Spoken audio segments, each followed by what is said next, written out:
Bonsoir et bienvenue pour ce 23h à la une de l'actualité. Le président de la République, Alassane Ouattara, a lancé ce vendredi les activités du Conseil national de politique économique. Le CNPE a pour mission de réfléchir aux grands défis de développement économique de la Côte d'Ivoire.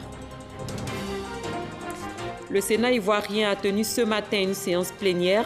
La deuxième chambre du Parlement a planché sur l'adoption de la résolution portant règlement du Sénat.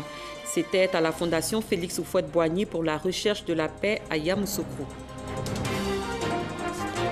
Bouaké connaît depuis plusieurs semaines une pénurie d'eau. Pour s'enquérir de la situation, le ministre des Infrastructures économiques s'est rendu dans la ville. C'était l'occasion pour Amédée Kouakou d'exprimer le soutien du gouvernement aux populations et envisager des solutions durables. Merci d'être avec nous pour cette demi-heure d'information. Le chef de l'État ivoirien, le président Alassane Ouattara, est arrivé cet après-midi à Lomé, la capitale togolaise, où il prendra part demain au sommet extraordinaire des chefs d'État et de gouvernement de la Communauté économique des États de l'Afrique de l'Ouest, actuellement présidée par le Togo. Ce sommet sera consacré essentiellement à la situation socio-politique et sécuritaire dans la sous-région, notamment en Guinée-Bissau. Avant son départ pour Lomé, le président Alassane Ouattara a installé au palais présidentiel le Conseil national de politique économique, en abrégé CNPE. C'est un outil qui vise à identifier notamment les grands défis économiques nationaux et internationaux que le pays doit relever. Adama Koni. La Côte d'Ivoire renforce son cadre institutionnel de planification de son développement. Après le Conseil national de sécurité, qui favorise un climat de paix, l'argent n'aimant pas le bruit, place au Conseil national de politique économique, CNPE. L'acte de naissance officiel de l'organe a été signé ce vendredi à travers la cérémonie d'installation et de lancement des activités. La mission du CNPE est bien claire. Le CNPE est donc un instrument devant aider le président de la République à anticiper les risques et défis que génère le contexte mondial, régional et national, mais aussi à tirer profit, il faut le souligner, des niches économiques qu'offre le village planétaire qu'est notre monde actuel. Plus spécifiquement, le décret numéro 2018-20 du 16 janvier 2018 portant création, attribution, organisation et fonctionnement du CNPE lui confère les missions suivantes, à savoir notamment identifier les grands défis économiques et nationaux, internationaux que le pays doit relever en vue d'atteindre son émergence. Conseiller le président de la République sur la formulation de la politique économique et la stratégie de développement à moyen et long terme. Veiller à la cohérence globale de la politique économique nationale avec les programmes gouvernementaux. Et enfin, renforcer les activités d'intelligence économique, notamment la collecte et la maîtrise d'informations critiques utiles à la formulation de la politique économique et sociale. Véritable boussole de développement, le CNPE doit donner au pays une visibilité stratégique sur le long terme au-delà des plans nationaux de développement, PND. Il s'agit, dans un cadre de concertation, de concevoir la transformation structurelle de l'économie ivoirienne, une option qui fait du secteur privé un partenaire actif de l'administration publique. La présence du secteur privé aux côtés du gouvernement pour le lancement des activités du Conseil national de politique économique traduit une fois de plus votre ferme volonté de faire des entreprises le moteur de la marche de l'économie ivoirienne vers l'émergence et de les impliquer par conséquent dans les réflexions stratégiques qui sont menées. Comité de concertation État-secteur privé, Plan national de développement, Conseil national de politique économique. Le président de la République maintient le cap de convergence de tous ces instruments. Notre véritable combat est celui de tout faire pour aboutir au développement de notre pays, afin de créer suffisamment d'emplois pour les filles et les fils de Côte d'Ivoire et améliorer les conditions de vie et le bien-être de nos concitoyens. Nos efforts devront être tournés vers la conquête de marchés sous-régionaux et mondiaux, comme vous l'avez dit, en surmontant bien évidemment nos divergences internes, en luttant contre nos inerties et les obstacles aux réformes nécessaires pour accroître et renforcer nos avantages comparatifs et notre compétitivité. Il nous faut redoubler d'efforts, d'abnégation et de sacrifices pour préparer nos générations futures à combattre à armes égales avec les grandes nations du monde.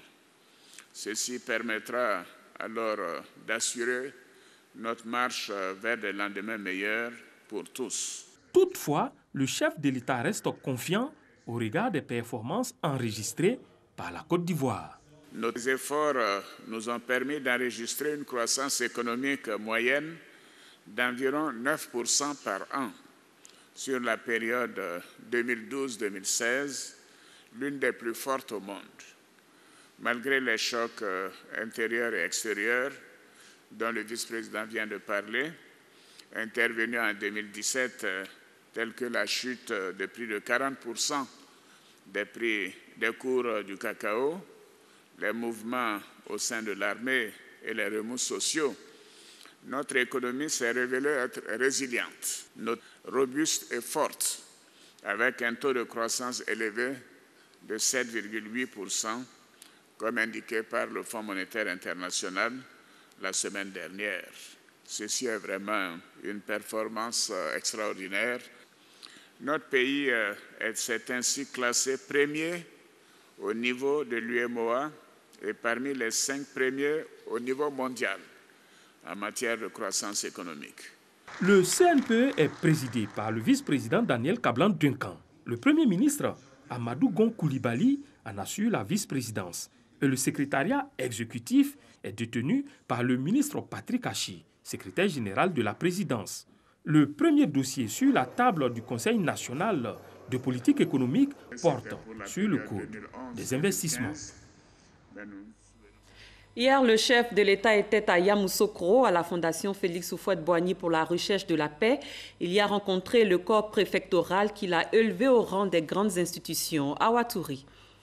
Dans l'édification de notre pays ainsi que dans la performance de notre administration implique naturellement l'alignement de votre statut au même niveau que celui des autres grands corps de l'État.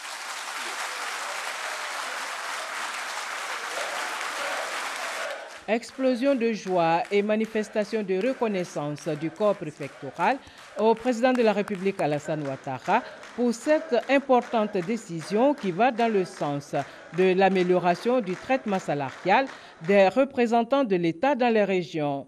Pour cette deuxième rencontre avec le président de la République, ils sont venus de toutes les régions de la Côte d'Ivoire.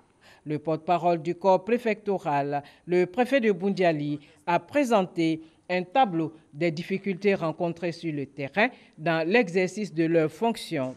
L'occasion aussi pour lui de soumettre leurs préoccupations au chef de l'État. Les membres du corps préfectoral s'engagent à redoubler de vigilance à travers la collecte d'informations et l'animation des comités de veille et d'alerte précoce.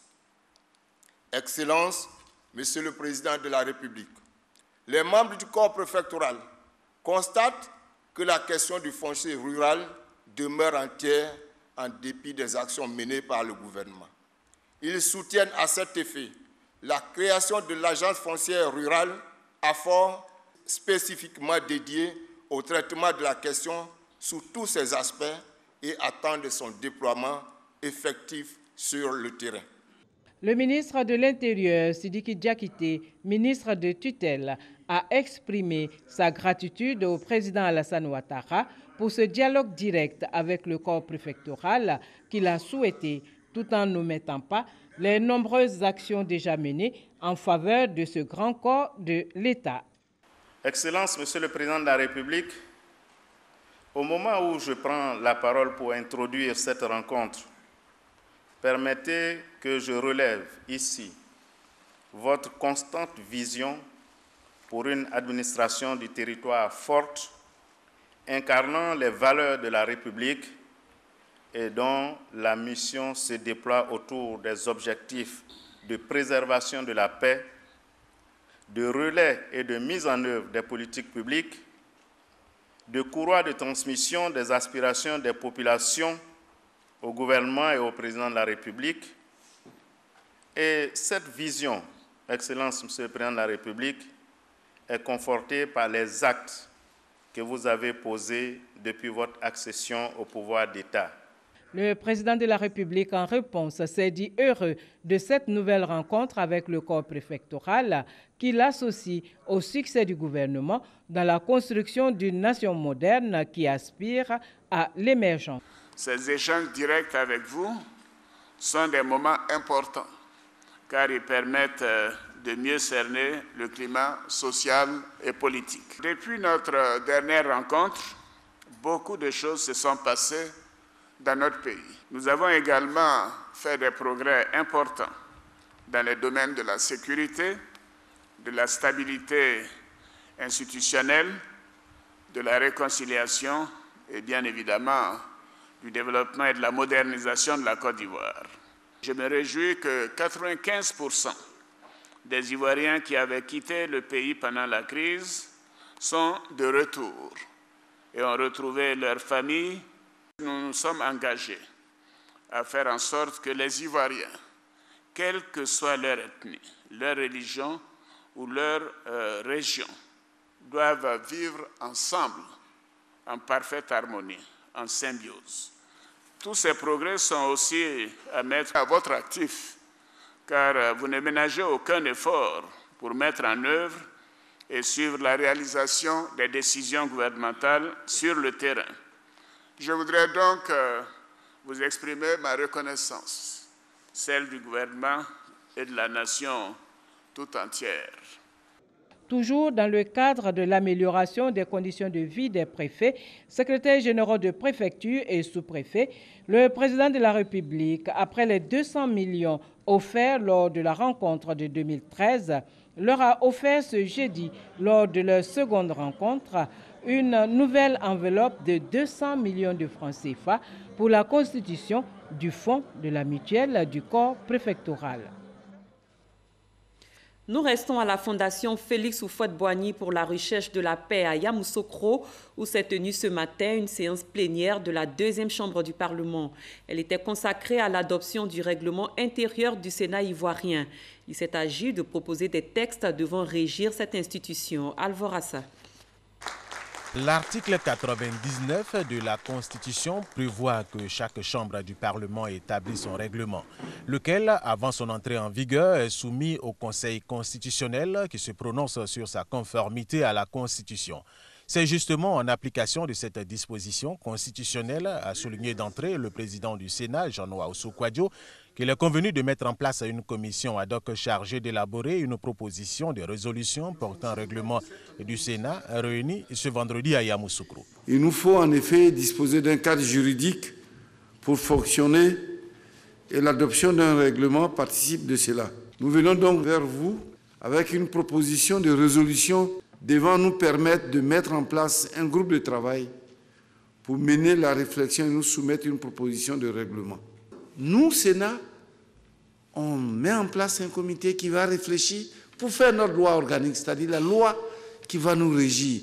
Et c'est cette loi organique, nous, une fois que nous l'avions adoptée, ça va directement au Conseil constitutionnel qui regarde pour dire qu'il n'y a aucun article qui va contre la Constitution. C'est tout. Et c'est cette loi qui va créer le nombre de commissions, tous les postes, comment le Sénat va être organisé, le nombre de vice-présidents. C'est dans cette loi que nous allons retrouver cela. Tous les actes que nous posons aujourd'hui, nous posons ces actes pour demain, pour l'avenir. Nous sommes en train d'écrire avec de l'encre en or les plus belles pages de la République de Côte d'Ivoire. Outre la mise en place de cette commission, il a été également question de la mise en place du comité pour réfléchir sur la matrice d'action, la stratégie à mettre en place ou la vision du Sénat qui va contribuer au jeu démocratique en Côte d'Ivoire. Nous devons avoir une vision. Quel Sénat pour la Côte d'Ivoire? Quel Sénat dans le programme du gouvernement du président Alassane Ouattara? Comment on doit s'harmoniser pour pouvoir pousser la Côte d'Ivoire très loin. C'est dans cette optique que je voudrais vous proposer la mise sur pied d'une commission composée de 17 sénateurs chargés de mener la réflexion pour l'élaboration d'un plan stratégique et d'une matrice d'action. Tous les 66 sénateurs étant présents, le quorum étant donc atteint totalement, place aux échanges, tant sur la forme que le fond, pour accorder les points de vue, ce qui a été fait. Le président du Sénat, Jean-Noël Ousso-Kouadio, s'est par ailleurs apaisanti sur les fonctions du Sénat, le contrôle des politiques publiques, la représentation de la nation, des collectivités territoriales et sa fonction législative, pour situer déjà les vénérables sénateurs sur les missions qui les attendent. Les différents comités ad hoc ont ensuite été mis en place avec l'approbation de tous. Ils vont se mettre à la tâche dès lundi prochain à Abidjan. Ils ont 2 semaines pour peaufiner tous les textes. Après quoi, une session est prévue pour leur adoption. On peut donc le dire, le Sénat ivoirien, avec à sa tête son président Jean-Noël Ousso-Kouadio, est en marche pour contribuer efficacement au processus démocratique et au-delà au développement de la Côte d'Ivoire. Passons à autre chose. Le port autonome d'Abidjan et la société belge Sea Invest ont signé une convention de concession du terminal minéralier du port autonome d'Abidjan. C'est un projet qui vient renforcer les capacités opérationnelles du port et améliorer les services offerts aux usagers.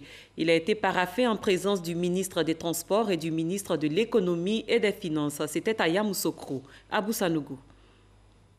Ces signatures marquent la finalisation des négociations entre l'État de Côte d'Ivoire et l'entreprise belge Sea Invest pour la modernisation et l'extension du terminal minéralier du port autonome d'Abidjan. Ce projet de convention de concession négocié avec l'entreprise belge s'inscrit dans le cadre de la politique du port autonome d'Abidjan de renforcer les capacités opérationnelles et d'améliorer la qualité des services offerts aux usagers du port d'Abidjan. Ce projet fait partie du vaste programme d'investissement voulu par l'État de Côte d'Ivoire au niveau du port autonome d'Abidjan pour essayer de repositionner notre port qui, pendant de longues années, a été le premier port de la côte ouest africaine, mais qui, depuis les années 1975, n'a pas eu à faire des investissements, de renouvellement, de modernisation, tant et si bien que nous avons perdu cette position. Ces investissements visent donc à repositionner durablement notre port comme premier port de la côte ouest africaine, mais non seulement. On veut être aussi un principal port de la façade atlantique de l'Afrique.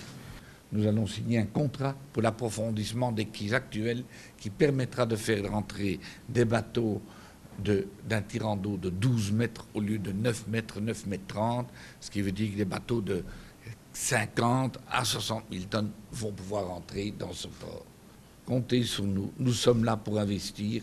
Pour l'État de Côte d'Ivoire, il s'agit de rendre compétitif le port autonome d'Abidjan. Nous travaillons pour que le port d'Abidjan, dont le trafic au niveau de marchandises cette année a connu une croissance, mais faire en sorte que ce port continue d'être un port important. Et je voudrais vraiment les remercier pour les négociations et les discussions qui ont été faites avec le port autonome d'Abidjan pour faire en sorte que, avec des entreprises locales, qui puissent travailler sur le terminal minéralier. Le projet de convention de concession va se dérouler en 2 phases. La première, dont les investissements sont estimés à 24 milliards, porte sur les investissements d'urgence consistant en l'acquisition de 2 grues supplémentaires. Et la seconde phase, dont le coût est estimé à 30 milliards de francs CFA, porte sur l'aménagement des aires de manutention, l'installation des bandes transporteuses et l'acquisition de 2 nouvelles grues. Les populations de Boaké souffrent d'un manque d'eau depuis environ 2 semaines, un fait dû à l'assèchement du barrage de la Loka, principale source d'approvisionnement en eau potable. Cette pénurie a un impact négatif sur les activités économiques de la 2e ville du pays. Seuls les puisatiers y trouvent leur compte, comme nous l'explique Soro Corona. Quartier Maroc de Boaké. 4 mois déjà, certains ménages de la 2e ville de Côte d'Ivoire sont sans eau potable. Tapsoba Ramata est au puits depuis 4 h du matin. Si on s'amuse à ça, on va tomber malade. Donc on cherche l'eau ailleurs pour venir boire. Ça, là, on met un peu de javel dedans, on se lave avec ça, on lave les habits avec ça. Au quartier zone industrielle, même constat, l'eau ne coule plus dans les robinets des ménages. Les activités économiques ne sont pas épargnées par cette situation. Les boulangers et vendeuses d'eau voient leur chiffre d'affaires dégringoler. Avant, ça allait aussi attacher de l'eau là-bas, parce que c'est l'eau 5 francs je vends. Donc j'ai attaché ça chez les gens là-bas, puis j'ai chargé ça encore pour venir. Mais j'ai vu que ça me revient cher, donc j'ai arrêté. Oui, mon chiffre d'affaires a baissé parce que l'étant donné que je ne gagne pas l'eau. Parce que toute la journée, je prends des gens de moto-taxi pour aller chercher l'eau. Vraiment, ça me fatigue. Ça nous fatigue, parce qu'on a besoin d'eau pour travailler. Sans l'eau, on ne peut pas faire de la ticket. Les puits sont aujourd'hui les seules sources d'approvisionnement des ménages en eau. Avant-hier, on a pris 14 pots. 2 semaines, il n'y a pas l'eau. On ne gagne pas l'eau à la zone ici. En la matière, ce sont les puisatiers qui se frottent les mains. On a fait beaucoup de puits en tout cas. Bon, il faut au moins presque 26 puits. L'eau est aussi commercialisée par les personnes qui disposent de forages. Depuis l'eau est coupée là, sachez-nous, on va chercher de l'eau. On est trop chargé. On va gagner 10 000, 12 000. Les populations de Bouaké ont le regard tourné vers le gouvernement afin de trouver une solution à cette pénurie d'eau qui n'a que trop duré. Le manque d'eau dans la ville de Bouaké ne laisse pas les autorités indifférentes. Le ministre des Infrastructures économiques a effectué le déplacement pour s'enquérir de la situation. Amédée Kouakou a profité de l'occasion pour exprimer le soutien du gouvernement aux populations et envisager des solutions durables. Soro Corona. Le ministre des Infrastructures économiques au barrage de la Loka, principale source d'approvisionnement en eau potable de la ville de Bouaké et ses environs. Le constat est amer.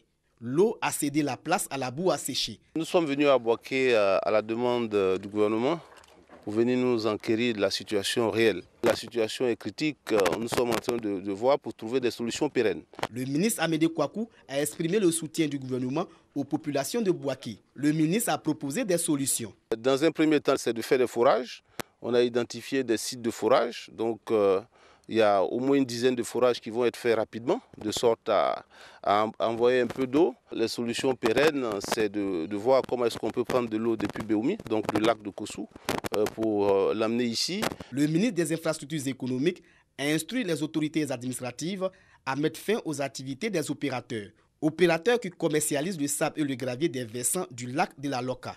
Il y a des gens qui viennent prendre du sable. Ils ont creusé partout. Donc même s'il pleut, il faudrait que l'eau puisse arriver ici à la prise d'eau.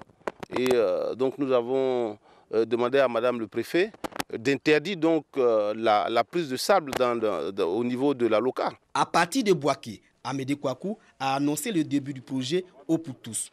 Un projet qui viendra mettre fin aux problèmes d'eau dans toute la Côte d'Ivoire. Le programme va démarrer dans les 2 mois qui viennent. Ça consistera à construire environ 200 châteaux d'eau dans 200 sous-préfectures qui n'ont pas d'adduction en eau potable.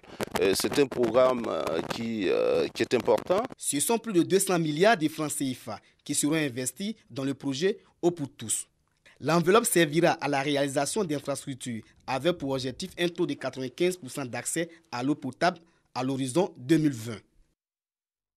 Lutte contre les maladies virales du manioc, des virologues et sélectionneurs de 14 pays d'Afrique sont à Abidjan. Ils réfléchissent à la mise en place de stratégies en vue de freiner la propagation de la mosaïque africaine du manioc, une maladie causée par les virus Gemini-virus et pouvant entraîner 40 à 70% de perte de rendement. La rencontre d'Abidjan organisée par le Programme africain d'épidémiologie virale pour la sécurité alimentaire sera une opportunité pour les virologues et sélectionneurs de conjuguer leurs efforts pour une culture durable du manioc en Afrique. La Côte d'Ivoire compte près de 700 000 apatrides. Sur 123 000 demandes, 15 000 ont pu obtenir la nationalité. Afin d'accélérer le processus d'octroi de la nationalité aux apatrides, un atelier a été initié par le réseau des institutions nationales africaines des droits de l'homme. Issa Yeou. Nous avons des difficultés aujourd'hui à rétablir nos papiers. Alors qu'il y a un décret bien en place. Mais à l'heure d'aujourd'hui, pour avoir même le certificat de nationalité, tu vas perdre le temps avant de l'avoir. Comme Zongo Abdoulaye, ressortissant de Koudougou, village situé dans le département de Boafli, ils sont nombreux, ces apatrides, qui ont des